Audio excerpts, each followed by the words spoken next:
2009 Mercury Mariner, 2010 Ford Escape, fuel pump, delivery module, flange, recall. That means not the fuel pump itself, so a lot of you out there that think, oh, I'm going to the dealer, get a recall, get a new fuel pump. You ain't getting a new fuel pump. All you're doing is getting a new top half, the flange floating section that's springed. You ain't getting a new fuel pump. I don't know who told you that, but whoever told you that's wrong. You got the recall done, and now all of a sudden you're experiencing an extended long crank after the recall.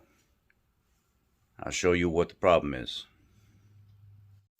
You see this area right here? That's where there's a metal crimp put on to hold that line onto that plastic top part and those two rods that go to each side with the spring. That's the only part that's changing.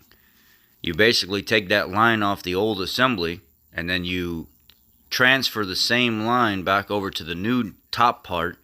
And what happens is when the technician installs this onto your fuel pump, he doesn't get that crimp tight up here in this upper section where you're putting the new part on all the way.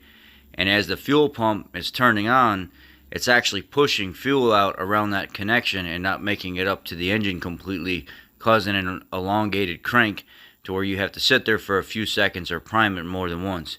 He didn't install the top part of that pump correctly. That's the issue. Now, as bad as that may seem, it's not going to cause any damage because it is bleeding back off into the tank, but it is annoying to you, to the customer, to have to start your vehicle extra long, knowing before the recall you didn't have that happen. Early on in my career, I did make that mistake. I did do one of these. I did put the crimp has to be absolutely freaking perfect, and it has to be completely dialed around that whole entire tube. And never had any issues until one day I did one. The guy left. He came back the next day and he's like, man, why does it take so long for me to start my vehicle now? Before the recall, it didn't happen. It gets the best of us sometimes. I owned up to my mistake. I pulled the fuel pump driver, or the fuel pump assembly out of there. I was looking at my connection and I could see a little gap right on the corner of the line where it fit around, where I didn't quite get the corner of the crimp to suck down all the way and completely grab that hose.